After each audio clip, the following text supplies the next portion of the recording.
Okay, hello, welcome everyone. This is our first event, Garage Talk Live in person, so end of the year, so thank you guys for being here. So this is the first one? Yes, this is the first one, yes. Okay. No, not the guinea pig. We've had multiple last year, but unfortunately online. Mm-hmm. And now we have lovely people here today, so great that you guys are here.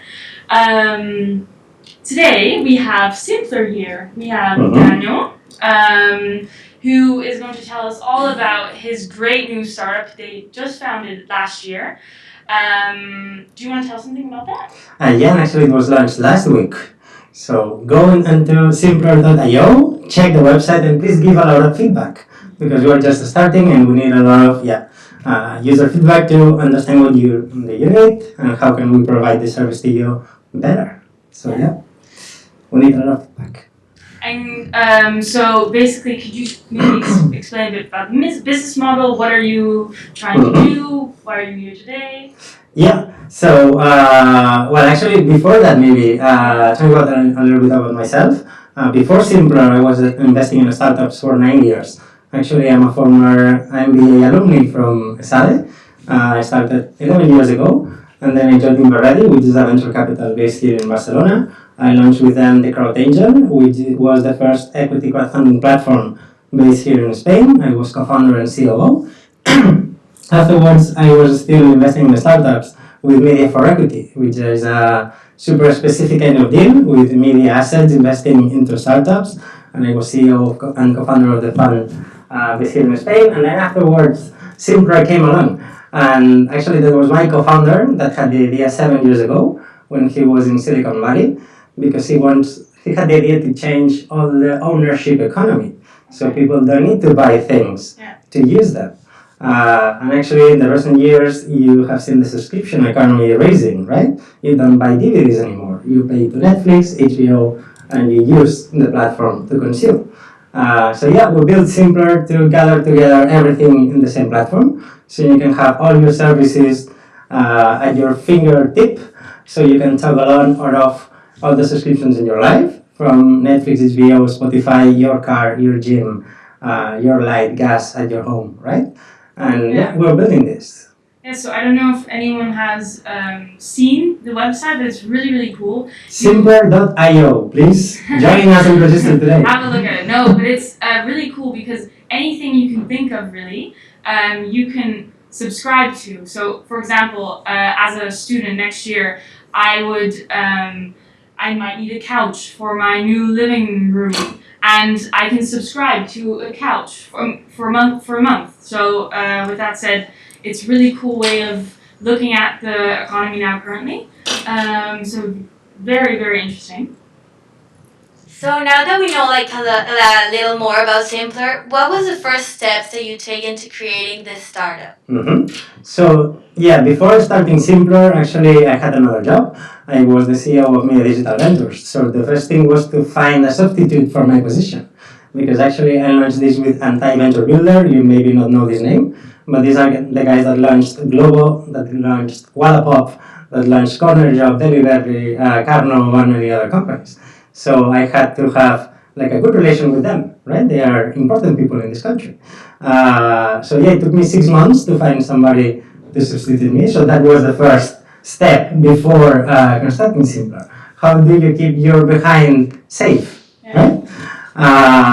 So this was in June 2020 that we started the company. And in January, I found this substitute. So the first 6 months, it was just 3 guys starting the company. It was the 2 co-founders and a CTO that we hired. And actually, he left his company, and we gave him a percentage of our company just to join us, right? Because we founders, we started the company with some money. Actually, we took the money from our pockets to start. So we didn't have so many money. So this guy was having less paycheck than he had before, and that's why we had to give him a small percentage of our company to join us. And that was September 2020. And then they joined us 6 more people until the end of the year, and we were 7 by December. And then we started to gather partners into our platform, because what we do is partner with all these guys that have the assets, that have the services, and charge them when you toggle on a subscription, right? Because you will give them a new user. And yeah, we started with 7 guys in December, now we are 42. Why we were able to do this? Because we raised some more money in December, actually. Startup needs funds to pay salaries, actually, and invest in marketing to get users and execute your business model. And so we raised money from investors. Actually, we raised quite a lot. We raised 2 million by December, and it was already 4.3 in June this year. Yeah, I think we doubled the maximum amount raised by a company in Spain before revenues. Do you think that your past has helped you with? Yeah, of course, for sure. Yeah. When an investor invests in a company, they need to have some assurance, some confidence. And this confidence can be translated into numbers, because maybe you have a long track record and you acquire users super cheap versus what you're monetizing them.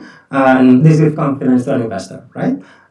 You are global and you have so many users that they stay in your platform for so many years that they are profitable, then you will raise the money super easy.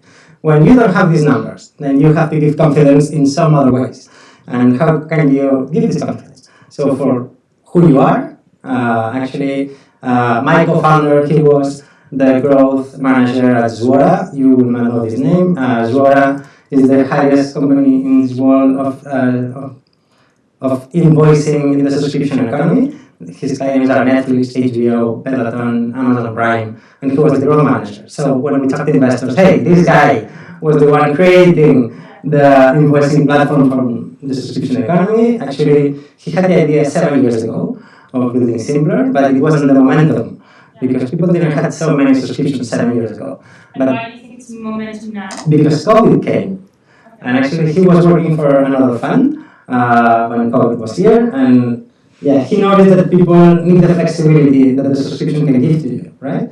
Because you couldn't move to another flat if you bought your flat, or you bought your TV, you bought your sofa, you bought everything, and now you cannot just disconnect and go to the village and have a small garden during the confinamiento, right? The curfew.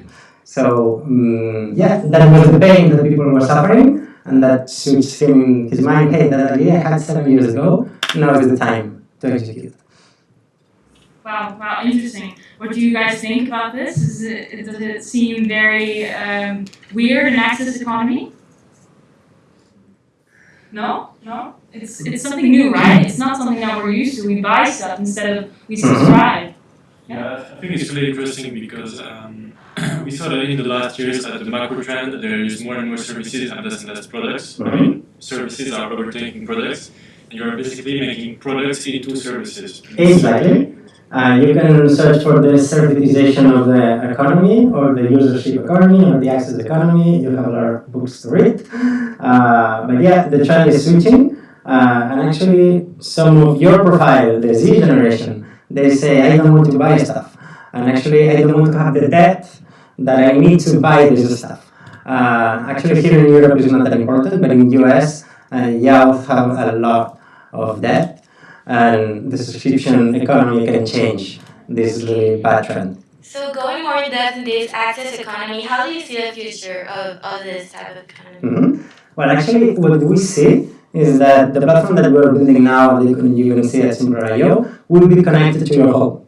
So we'll connect the door, all the cameras, all the alarms, your fridge, your everything on your home connected to this platform. So, for example, maybe you have a dog, and now you're buying so many kilos of food for the dog every month, right? Maybe now you will have a subscription that is $30 a month, and you will have so many kilos.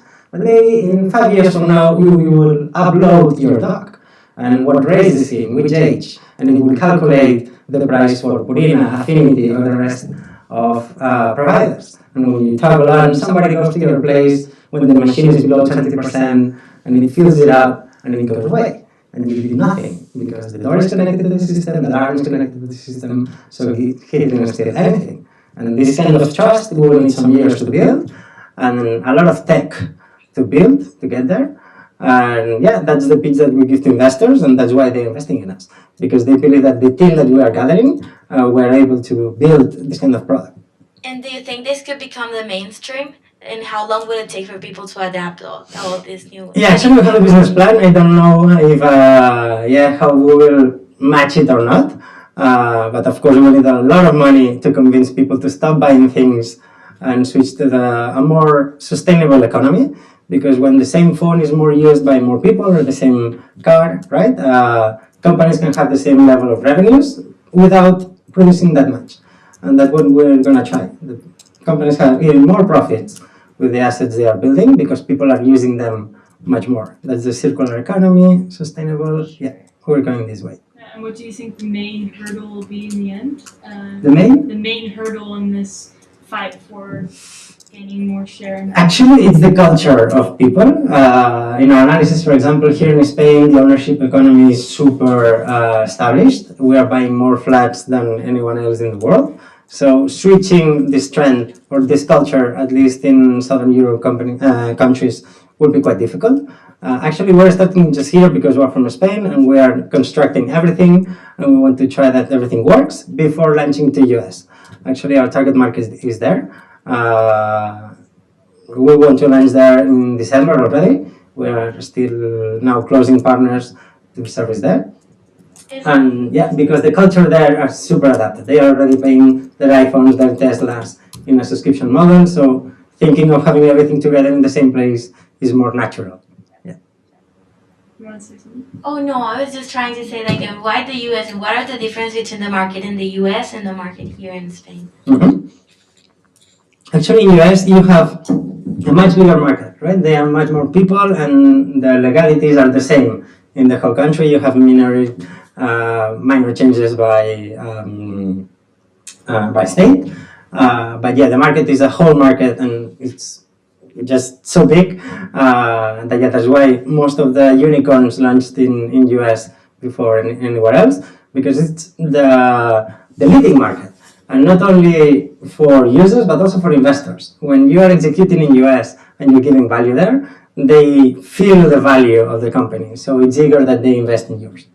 Is it a plan to go there as well? Mm-hmm. Yeah. What are your long-term objectives? Of raising money or both? I mean, both? Let's keep it first at yeah, of course. We want to dominate the world. Of course, we will need some years to do that. No one is doing the same that we do. And because it's super difficult to start. Actually, when we were pitching to investors when we were starting, they were like, hey, Danny, you're super crazy because you need at least 2 million to start. And the thing was that we already had the 2 million. So they were like, okay, then go, execute, and we will see, right? And now we are keeping raising money because we're burning quite a lot because it's a great team to build this kind of product. And we are super lucky that investors trust us and the vision that we have, because we're creating a new category, something that will, if we success, because we don't know, will create a dent in the market, right? Nobody is executing this kind of model. If it's really the new trend, it's not that only our company will be successful, it's like the whole society will be successful because we become more sustainable as well if we success. And do you consider that your background as an investor helped gaining this money to start? And what advice would you give someone who doesn't have that background and wants to start a company? Yeah, absolutely, it was useful. Because actually with my position in Media Digital Ventures, the Media for Equity Fund, I was able to analyze maybe 90% of the B2C companies that were using from Spain. So I learned a lot from a lot of models. Some I have invested in them, some I haven't. But I had the relation with these entrepreneurs and this knowledge, more or less, I was gathering it. So when I'm talking with investors and I tell him, hey, regarding the marketing channels that we can execute, in my opinion, I think we will need to do more push than pull. And they're like, what? What are you talking about? Yeah, one thing is Instagram, one thing is TikTok, another super different is AdWords, right? On Google, you are looking for something. So these words are like pull marketing. And nobody's looking for a platform that unifies all my subscriptions and a live as a service platform, right? On Google. Then this is pull advertisement. The push one is TV, Instagram, TikTok, out-of-home assets like the bus, right? Metro assets. And yeah, this is my feeling, but not because I just think this, because in my experience in the past 50 companies I have invested, I was the guy looking at the marketing campaigns, right? And based on that experience, then probably the strategy that we will execute will make less mistakes. But this doesn't mean that we will not make mistakes. Of course we will, because we're creating something new. And people that create something new make a lot of mistakes. Yeah. And in terms of, what would you say? So, what were really going back to when you first started? What were really the initial steps that you had to take to start up your startup? Maybe there might be people in here that they want to start a startup, but how do you start up a startup? Yeah. Okay, so the first thing was deciding the values. Actually, I have built and destroyed many teams in the companies I have invested. And what I've seen in my background is that when values are aligned, then things work. Since some years ago, I always say I don't believe in good or bad people. I believe in alignment of interests. And then when all the interests are aligned, then people can work together. That's why with Angel, my co-founder, we were talking with values the first 2 days, actually. What will be the values of this company? And every time that we'll have a doubt of how to execute anything, we'll look at the values and we'll find the solution there. That's where we started. And then, of course, the business model. Okay, what do you want to build and why, and how are you going to make money, right? Actually, this was quite easy because Angel and myself have analyzed a lot of companies, and the model was like super fast taken to our minds. And actually, it's a model that nobody executed. We're charging a down payment for a partner when somebody is registering to their subscription, and then a revenue share basis, because we want to have alignment of interest, right? I don't want to be like, what's the name, Rastreator, do you know this company? That is like an insurance comparator, and then they tell you, hey, for your insurance, the cheapest one is this one. But then next year, they will send you an email, hey, I found another cheapest one, please change to this one, and then you will change to the cheaper one. Because their model is to charge at a CPL model. Every time you change your policy, then they are having money. So the alignment of interest of those companies with Rastreator is zero, because Rastreator is willing to change you all the time. In our case, we want to maintain and have a longer lifetime value for each user. That's why we charge a revenue share based every month, because I don't want to touch this user.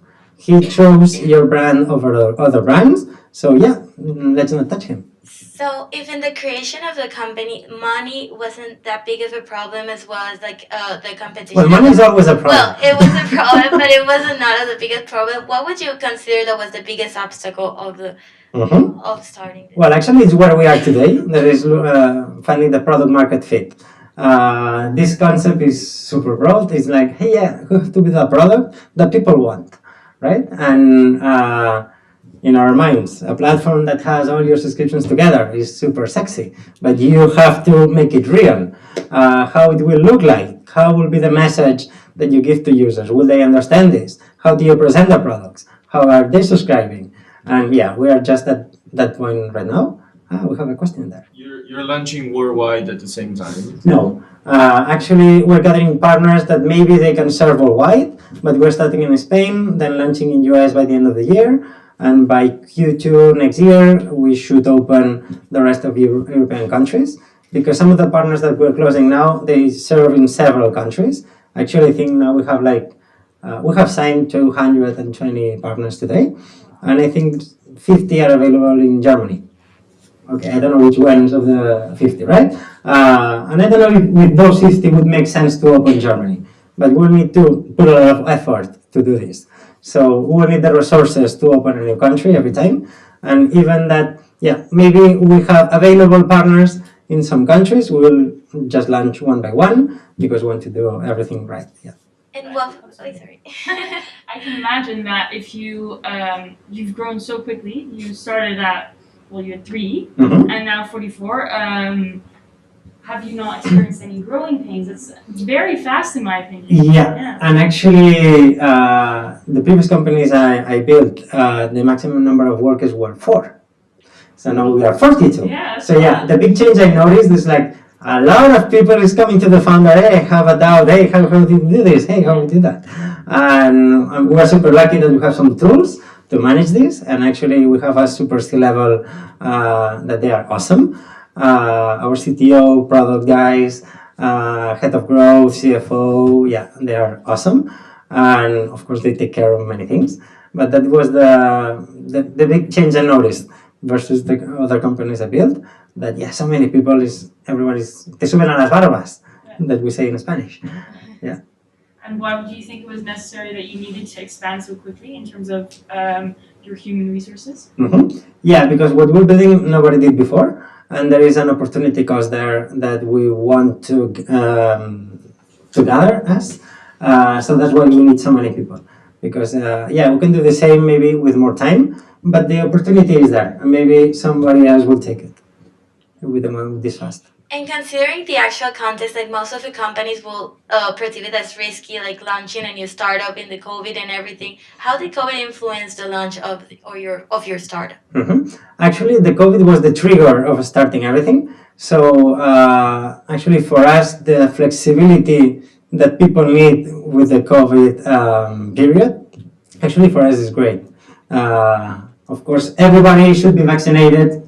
Of course, but for us, the longer the COVID lasts, even better, because people will need this flexibility. Maybe now I'm working remotely, maybe now I'm working in the office, maybe now I'm half and half. So these kind of situations are the best for us, because people can need this kind of flexibility that we give to them. And in terms of the opportunity in the market, did that increase in a sense? Yeah, for sure. COVID? Yes. In what ways? Absolutely. Because, for example, people that were working abroad, now I'm changing the country and I need a laptop for 6 months. Okay. So maybe I'm not buying the MacBook Pro, I'm just renting one for 6 months and giving it back, and then I'm changing the country and I'm having the new MacBook Pro that was out 2 months ago, right? This is the kind of model that we are seeing that is staying. Or digital nomads, it's a super trend that COVID also incentivized. Yeah.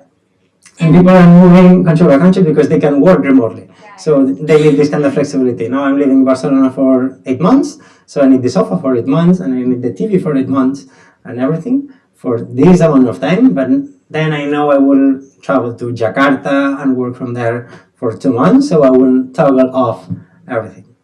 And just for our whole audience here, there is a promotion code. So if you right now think this is super interesting, if you go to their website and type in ESADE 10 as a promotion code, then you can, of course, get this really cool deal. Yeah, that's a €10 discount for everything that we have there. Please use it for anything we have, and give a lot of feedback, please, because that's the most important thing for us. If the user is getting the message that we give them, if it's easy to use, if you understand like the newsletters that we are sending and this kind of stuff. Yeah. And what would you say are your early adopters in a way? Do you think? Actually, it's us as a company, because we stopped buying things at Simplr. Every time we have an employee that needs a laptop, we rent a laptop, we rent the screen, we rent everything, right? We have subscription actually of Coca-Cola's, water, the Lindt chocolate. Actually, these 3 guys are from Simplr, and they're expecting the first week of the month. We have the subscription for Lindt, and these are like the chocolates, you know, they are super good, and they're expecting this box the first week of the month. And yeah, it costs us a little as a company, but it creates a lot of engagement, right? So these kind of early adopters. We have many companies that they are just contracting electronic assets for their employees. We have households that, for example, they want the laundry as a service, the cleaning as a service, water because it's really heavy. So actually we have Funbella. I don't think it's the exact same format, it's 1 liter, but we have bottles of Funbella that are bring to your home, and every month they change the glass waters for the new ones, so it's even more sustainable than the plastic ones. So yeah, go there and try it with ESADE 10 code, please. So I do have a question. So, if I imagine about the collaborators, about the companies that you collaborate with, the small scale collaborators might find a huge, tremendous value. A breach is great. But when we talk about the larger scale collaborators, how do you form long-term ties with those? Because as these companies have stopped tying up with Amazon and other mega retailers, because they do feel that they are enslaved by the company. So Actually, that's a super great question because all investors are asking the same. Why Netflix will be here? Why HBO will be here? They already have all the users they want, right? Well, actually, HBO doesn't. Netflix does. But yeah, that's the thing. In our business plan, we expect to have €0 of commission from the entertainment industry because we know that the value added from us to them is super low. But actually, the value of having them to our users is super high because the backpack they already have, right? Netflix, HBO, Amazon Prime. If it's not on Simplr, then what is this so useful, right? So our strategy is a little bit like Globo. In Globo, most of the users are going there because of the food. And then when they are there, they discover that they have many other things inside Globo. So for us, for example, I think Netflix, HBO, Entertainment will be the channel to gather your backpack and then monetize you with cars, scooters, your gym, or the water, and the rest of the partners. Yeah. So the big ones will not make us to have a lot of volume and a low margin. The small ones will have just the opposite. Yeah. Did you have another question or? After 5 minutes.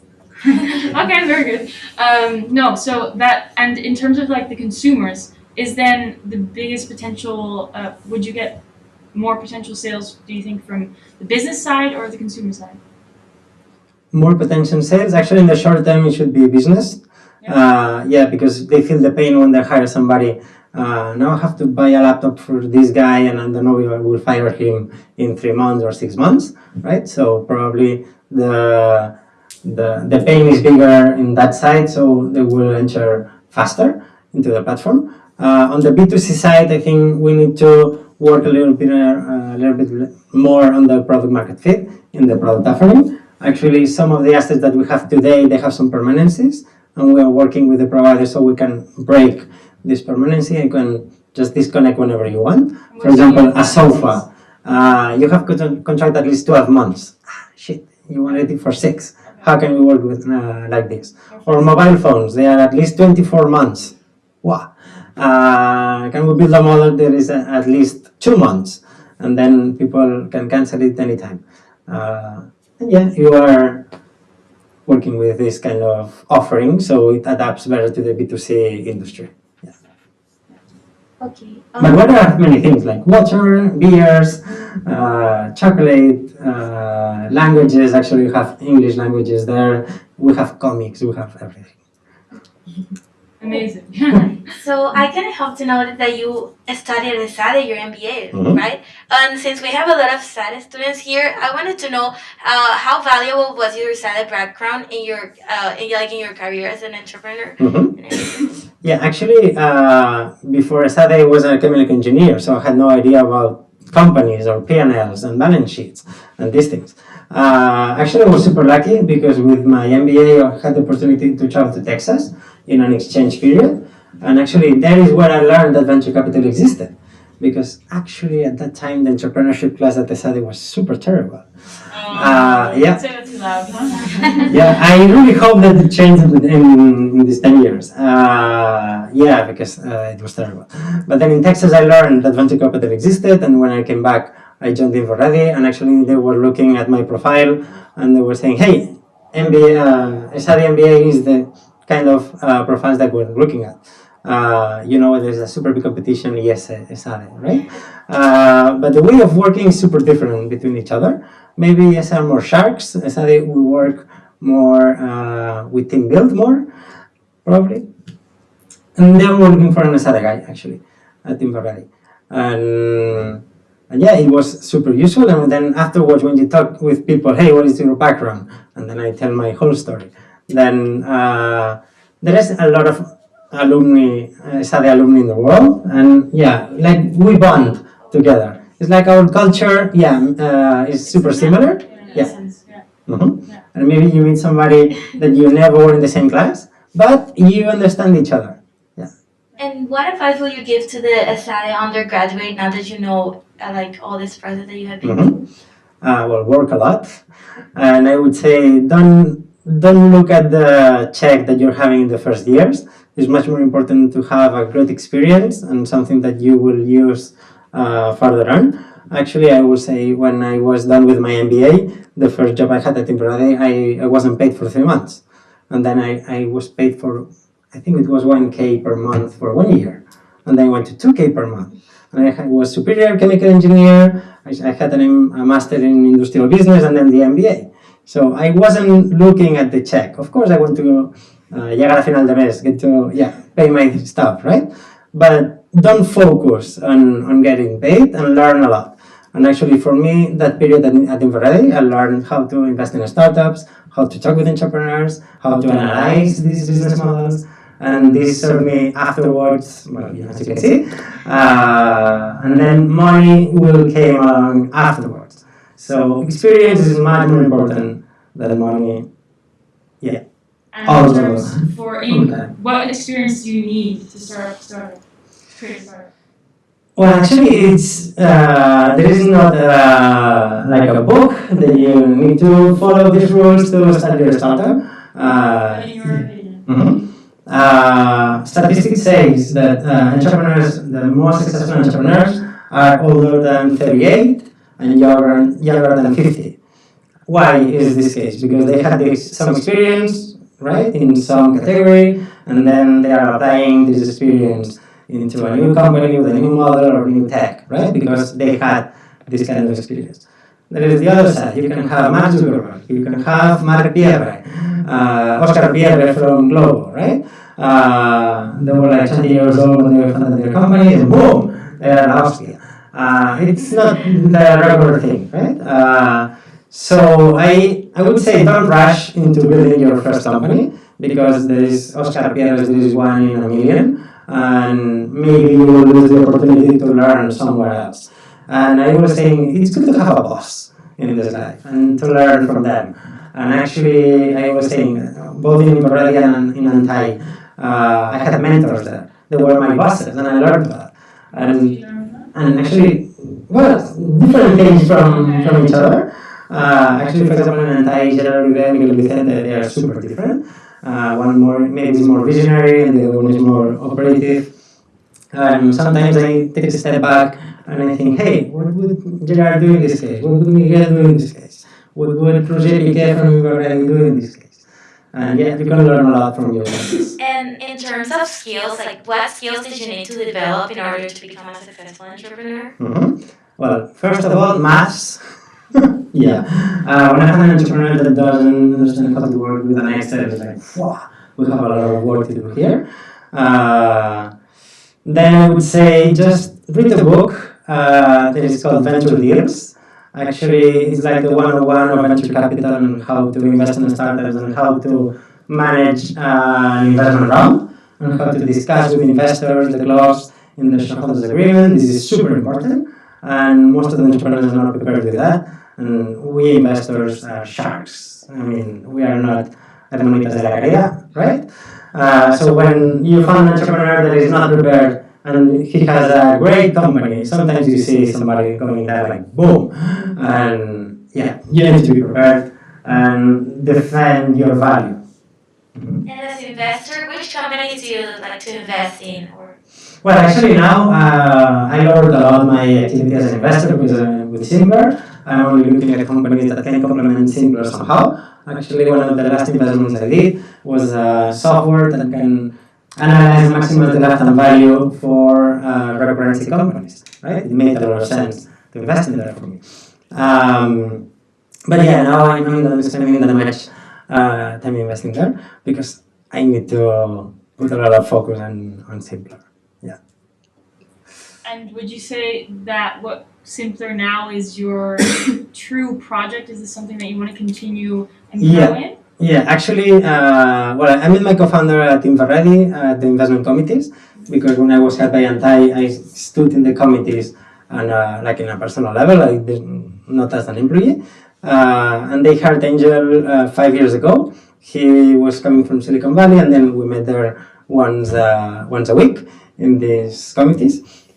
And actually, at the time, I was the most active investor in Spain, with Media Digital Ventures, my own fund, and doing many things. And when Angel started to pitch me Simplr, I thought he was raising money. And I told him, hey, I will fund everything. This is the best thing I have ever heard. I will invest you with media, with cash, whatever you need. And he was like, you didn't get the point. I want you to live your life and join me. And I was like, shit, this company has everything. Because I am the dumbest guy in the table because Angel is super smart. And we have a third co-founder that now is, in a super relevant position in Silicon Valley.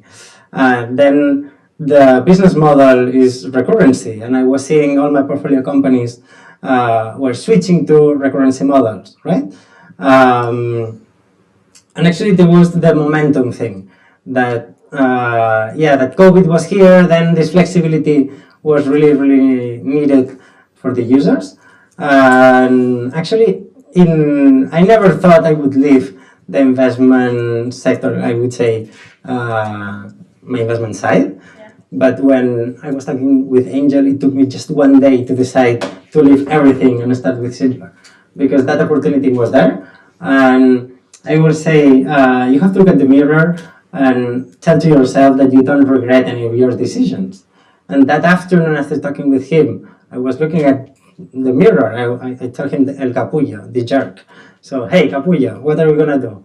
Are you going to live your life and join Simplr or not? And just follow with what you're doing now. And this guy was telling me, guy, maybe in 2 years you will shut yourself because this is really the next big thing. And maybe it's the time to just leave the investment from some years and just put a lot of focus here, change the world, and maybe afterwards you will get some money and invest again, right? And that's why it was super fast to decide. And did your co-founders ask or tell you why he wanted you on board? Yeah, because actually I met him at Timberlake, but we're not that friends. I mean, we didn't share memes on WhatsApp, right? We weren't talking on a weekly basis. And that's why when he was pitching me, I thought he was raising money, not looking for a co-founder. But no, he was looking for my experience in investment and in the B2C industry, because he was really good in B2B. Actually, Angel is a growth manager at Zuora.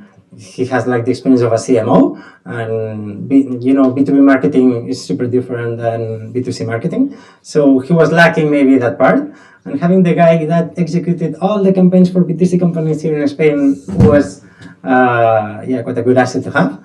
And I'm sure that because of my connections in investment as well, because he needed to give this kind of trust to investors to start, and actually because of the values. When we were sharing these committees at Temporary, actually you discuss a lot. Why are we investing here? What is the goal of this entrepreneur? And how does this align with the investment thesis of this fund, right? And we were always matching in our opinions, yeah. And what were your biggest doubts when you were joining Simplr? What holded you back from accepting right away? Well, it actually took me 1 day. It wasn't that long. But yeah, maybe the highest doubt is what if we fail, right? What if we raise 50 million in 3 years and we just crash everything because the model doesn't work, right? Or because not just the Spanish culture, but the world doesn't want the access economy.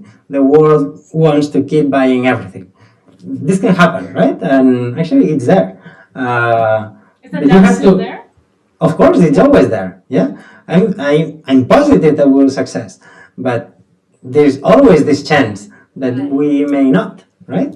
And I'm always super realistic with investors. And sometimes there are some friends that are here. Hey, Danny, I will invest all my money in your company. I'm saying no. This is super risky, right? And I am super realistic with this because I've seen everything in this country, and the probability of success is super low. And the higher the expectation, the higher the risk, right? So we are building a super risky company. What I think is that what we're building, people will need it. That's why I'm positive that we'll success. But there's always this little doubt there. Yeah, there's always a little doubt. Mm-hmm. Go on. So we are talking about values of the company, and we're talking about the values of the founders. And you said that the idea was great, that you believe the idea is truly great, but good ideas fail because the co-founder do not align well with their each other's value. And you said that this guy, you shared a network with him, and you have a huge network. Obviously, you talk to a lot of people, but you don't actually connect with anyone. If we just talk to people, we don't understand the values. How do you actually realize their values will align with yours and the values of the company you're going to find? Yeah, I met Angel 5 years ago in these committees, and maybe we shared maybe twice a month. So maybe we met 60 times, 70 times, more or less, in these committees and in events. And then what happens with investors is that you comment a lot of the companies. What do you think about this model? What do you think about this valuation? What do you think about this guy, right?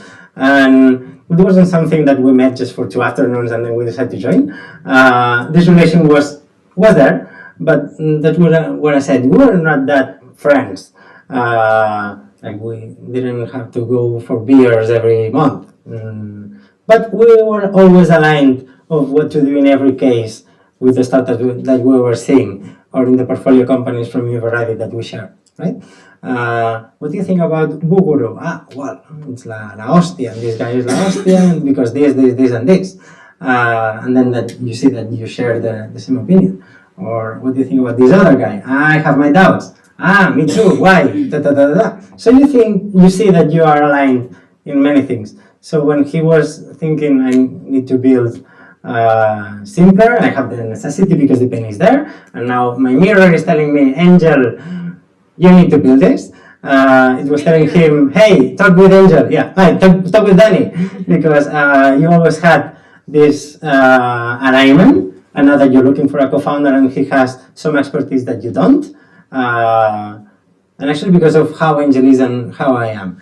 Angel is the visionary guy, like we will conquer the world in 6 months, right? And I'm the guy like, okay, maybe this piece we'll do in 3 years, and this other piece will cut it down in 10 parts, and this month we will attack this small part, right? And he needed somebody like this that could take the vision, cut it into pieces, and then execute. And for aspiring entrepreneurs out there, so what do we have to look at if we want to form a team with someone? Is there something you have to keep in mind? Yeah, of course. Actually, investors will look for entrepreneurs that are at least 2 or 3 entrepreneurs, because we want somebody that goes with you along this journey, because it's super tough. This is what I said before. The successful companies, maybe it's 1 out of 10. So 9 out of 10 are struggling. So if you are struggling, it's better to have somebody to cry with and to find the solution with, right? Because if you're alone and in the entrepreneurial sector, it's super, super tough. And actually, there's a lot of people depressed in this sector. And actually, there is an article this week in Chataka, you will know the blog, that actually they are successful entrepreneurs that are depressed. So it's super interesting to read. Yeah. Alone. Yeah, most of them are entrepreneuring alone. Yeah. So we had another question in the public. Oh, I was wondering earlier when you're talking about working with your partners, right? Because your whole new novel idea is like, instead of subscription of one asset, you're splitting assets. And you said that the big brands like Netflix, HBO, you're getting very low margins from them. Your highest margins from small businesses. How do you guarantee consistency to your users when you have such a wide array of different businesses you're constantly running things from? You're growing at such a rate. Like for example, Globo, Orson restaurants, they have very specific criteria for these restaurants with their ratings and et cetera. When you have so many different businesses at small scale, how do you? Exactly. Ratings is the key. Yeah, more or less I got the question, how do we keep the quality of the partners? Delivery, consistency, and all that. Well, actually, we don't take care of the delivery or insurance or the operating side of the partners. We just give them a user, a direction, maybe an email, whatever they need to execute the service, but we don't go there in how they execute. What we, of course, there is not there yet, but there will be a review platform in our at Simplr.io, so you can put some more stars, less stars, give an opinion about the service, and we expect that users have the confidence of previous user experience, right? To decide if they want to contract or not. But yeah, maybe we started and opened the door to many partners now. I always say that it's like a bar. When you open a bar and it's empty, nobody's coming in. But you need to fill it, right? And then we open the door. We got many partners here. And right now we close the door and we're like, your shoes, I don't like them. Your haircut, I don't like it. And now we are selecting more the partners that we want. And that's how we keep with the quality. And actually, the first contact of customer service with the user is us. It's not directly with the partner. So we have a lot of the team of Simplr is dedicated to customer service. So we understand what has been the problem with this partner. And if we see that he is not complying with the quality we want, we'll cut him and get rid of him on the platform. Yeah. I think it's a good moment now to also for people online right now, if you have any questions, put in the chat so we can get it over here. Does anyone in the room have any questions? I have a question. I just had to. Yeah, bring the mic over. Okay. I had a question. I don't need it. No, it's for you to answer. Okay. I had a question related on the fact that you're not selling a product, you're selling a service. Like, we are taught that when we have to sell a product in a market, you have to start from a niche, from a very small size of the market. Like as Tesla started selling roadsters to Brad Pitt and George Clooney before producing real cars. To what extent you can force this process selling a service? Like, you are starting from a very, very wide part of the market. Like, to what extent you can force the process, not having like production behind? As a company, I think Simplr is leveraging in the exercises that some others did. For example, you have many verticals that the access economy already penetrated, for example, in cars. You have Sweepcar, you have CarNovo, you have BP Car, that you can subscribe to many cars, right? On the technical side, you can have, for example, TechFees or Emendo, that they are executing this kind of models verticalized. You have laundry as a service with Mr. Jeff, right? You have many small categories that are already been created, and maybe what we're doing is just gathering all of them. So for us, it didn't make a lot of sense to start with a niche, because all these niches have already been created. So we are creating like the big category that's aggregating all the niches. Yeah. That increases the risk. Of course, that increases the risk. That's why we are attacking first in the short-term businesses that we want to get them on board. Of course, we serve to B2C as well, because the service is there and we can execute there. But I think in the short term, businesses will have a lot of impact there. Maybe that's our niche. Of course, it's a super big niche, but the B2C market is even bigger, right? But yeah, we will start there, and of course, we're starting in Spain, and then US, and then in each country, so it's manageable. Thank you. Okay, so we have another question. And then. No, so you were telling us about this Google part and the Instagram part and everything, but I was wondering, since it's a brand new company and it's pretending to change a lot of things, do you have like a marketing plan that will help you achieve like your goals for the next year? And like, can you tell us a little bit about it? Yeah, of course. We are planning our marketing with several branches. Of course, we divide a lot B2B and B2C. On the B2C side, we're doing performance marketing, and we have a blog that actually will start. We have some entries now. You can read it. It's both in English and in Spanish. And on the other side, on B2B, I don't think we will spend in performance marketing. We'll probably be calling to this kind of companies, hey, join Simplr, here you can rent everything, stop buying things. But also we are working with the thought leadership strategy. What is this? We're creating a lot of content, Actually, it's written by the employees from Simplr. Our CFO is preparing an article of why companies should switch capex to opex, right? Stop buying things and just pay for its usage. Our HR responsible is doing maybe an article on why the access economy is super useful for our companies, and employees stop buying your smartphones and start subscribing to it, and maybe your company can fund you a little bit with a bonus to change your phone or change your laptop or change some things. Yeah, and actually we already have, and this is a secret, we already have a book written. It's called Bye Bye Bye, Bye Bye Bye, right? And yeah, we're gonna, it's super long, we're gonna reduce it and cut it into pieces and make a lot of content, because inbound marketing, it's one thing that we need to do to change the culture of people, right?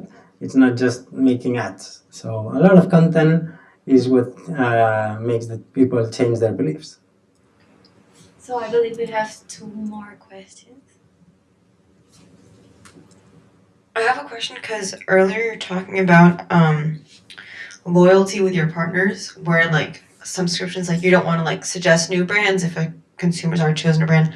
How do you balance like a longer like lifetime loyalty model with your partners with softer subscription flexibility with your users? When you're talking about users being able to cancel subscriptions after 1 or 2 months instead of waiting for like a 24-month cell phone plan, how does that work combined with like the longer lifetime guarantee for the partners, especially when you don't start with a broad range of users to begin with? Yeah, this starts by changing the business model of the partner, and that's not easy, right?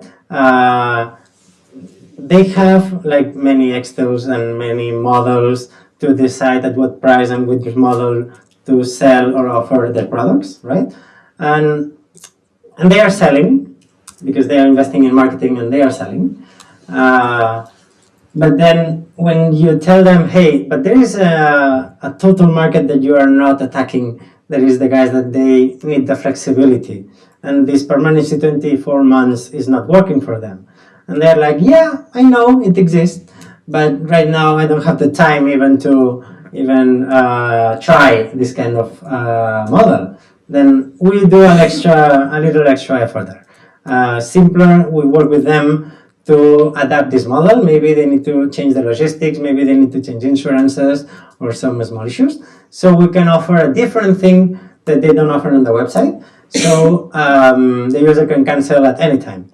But this change of model, of course, has the change of fees.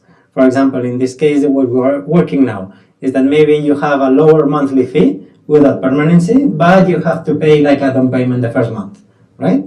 Una entrada, like a car. Yeah, you can have your Seat Leon for $200 a month, but there was a payment of $2,000 the first month, right? So we're working with models like this. So partners can have what we want. That is that they make the same or more money by being more sustainable and producing less assets. So they need to play a little bit and try and take some risks as well. Okay, we will execute these models through Simplr. Let's see what happens. Let's see the lifetime value of these users. Let's see if it's true that the same iPhone can be used by more people, and maybe we can have the same level of revenues, or maybe a little more. And that's why they're willing to try it with us, because actually they are not jeopardizing their own model in their own website if they are trying this with Simplr. Just a quick follow-up. Considering you guys don't handle like operations like delivery and so on and so forth, have you found that it's actually profitable for a lot of these businesses to invest in that extra link of operations to you guys? Actually, the companies that we're working with, they already had their operations, so they already had their logistics operator. But actually, what we try is to gather some of them in the same warehouses, because right now we cannot do this, but maybe in some months we can have a discount if some of the assets are sent from the same warehouse, right? If the water, the beer, the chocolate, and something else is sent from the same warehouse to your place, so probably the pricing of each one of the assets can be lower because there's going to be only one delivery, right? And we're working this with some providers to gather some partners there, and maybe in February, March, we will be able to start to have this kind of offers. So despite writing articles, what steps do you take to create a strong company brand? Great question. Actually, here we have the guys from Macan. Do you know the company?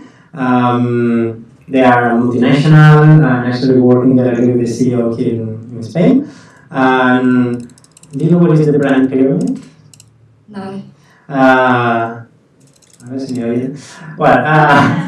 That's a lot of work that creatives need to do to decide like a claim and a logo for your company and the kind of message that you will give and the tone of the message that you will give.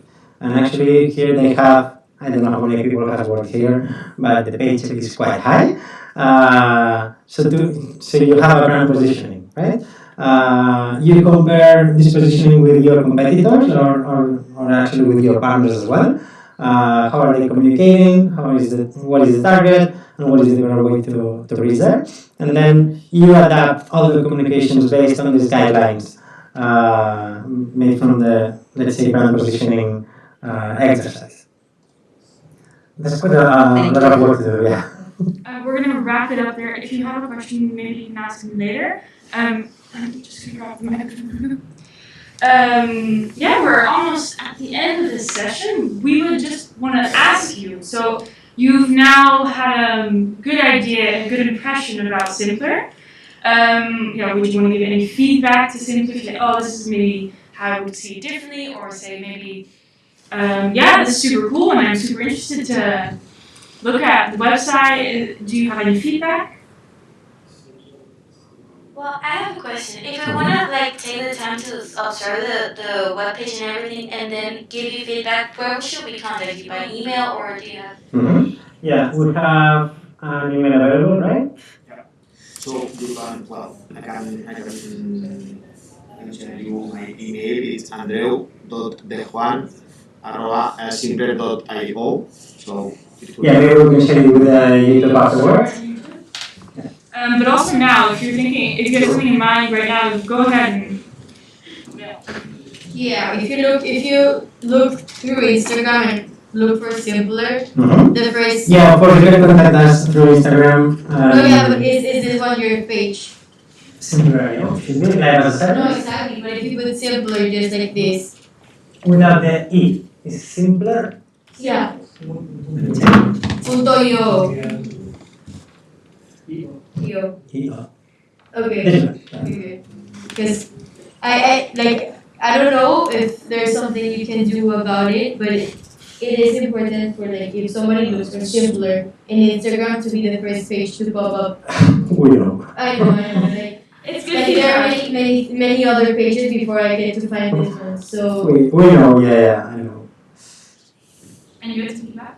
No, yeah, I mean, it's kind of a question. There's another company that had a similar philosophy that's having troubles. It's WeWork. Well, WeWork, yeah. Yeah, and there's many reasons why they don't work that I think that won't happen. But what are you planning to, if this philosophy didn't work for real estate, how make it work in a consumer? Because I'm checking the website, for example, and to have some products maybe cheaper in Mercadona. And I could go there by walking. And maybe if the finance turns around or there's a crisis, people would prioritize some things over others. Yeah, actually, maybe we don't have the cheapest option available in each one of the products that we have. This is the different model that we're offering, right? Of course, if you want 4 beers, you can cross the street and go to Mercadona and have these 4 beers. Maybe it's better for you to forget to even just go to Mercadona and receive to your home 12 a month or 24 a month. And actually, the price is not that different.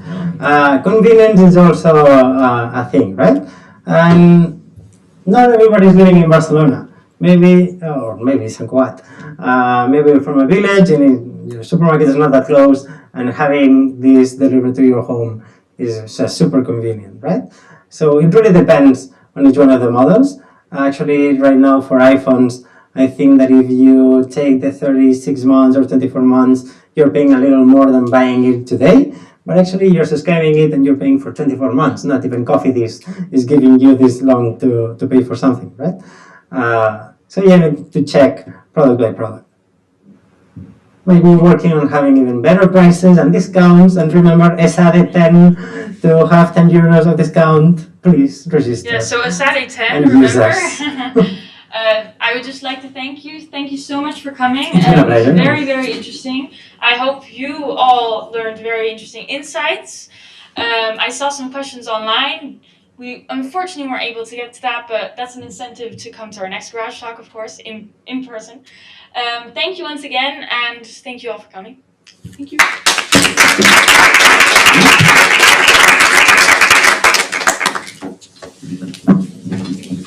Saskia, did you end the live stream?